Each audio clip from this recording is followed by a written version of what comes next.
the answer here has to be comprehensive because we don't operate in a vacuum. And you could find two great categories of answers. First, you should strengthen the protection of a satellite itself and of the space assets themselves. It means strengthening the cyber protection of a ground segment, which is very vulnerable. It means using very strong encryption processes. We know that, for example, quantic encryption is developing quickly today.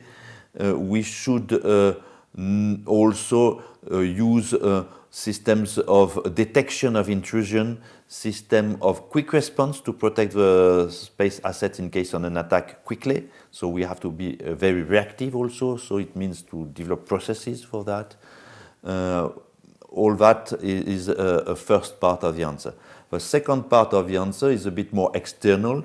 We should make sure that the different components which come from outside to build the satellites are homologated and safe and secure, which is not the case today. Today you buy part of satellites on the market without having security norms for that. So you should control the whole production chain from the beginning till the end, including not only the satellites itself, but the launching process and the operating process and the ground segments, and all that should be controlled and homologated.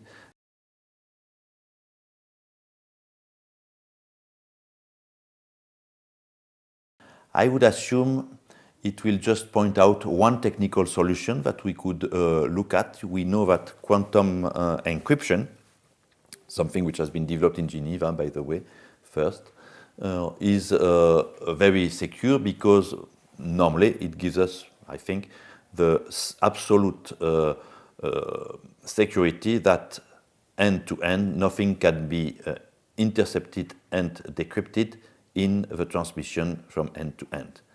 Now, will that be a fundamental change for us?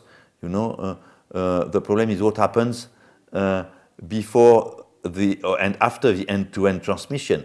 It doesn't mean that the space system will be much more protected. Honestly, the main problem today of cybersecurity of space systems start in the ground segment.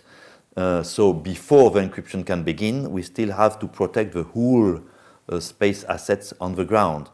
And the encryption, the quantic encryption system doesn't solve it.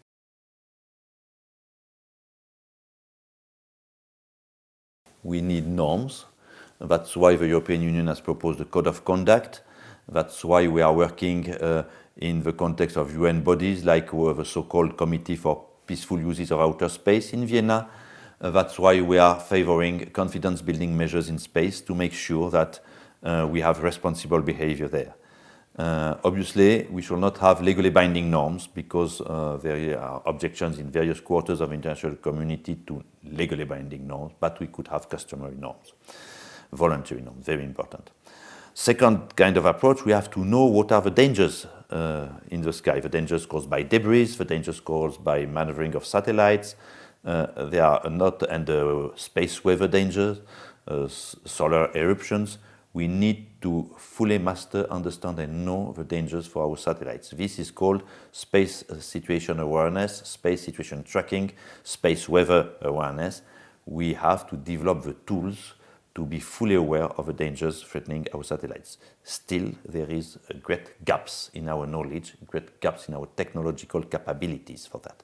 And then we could think also about how to make our satellites themselves more resilient.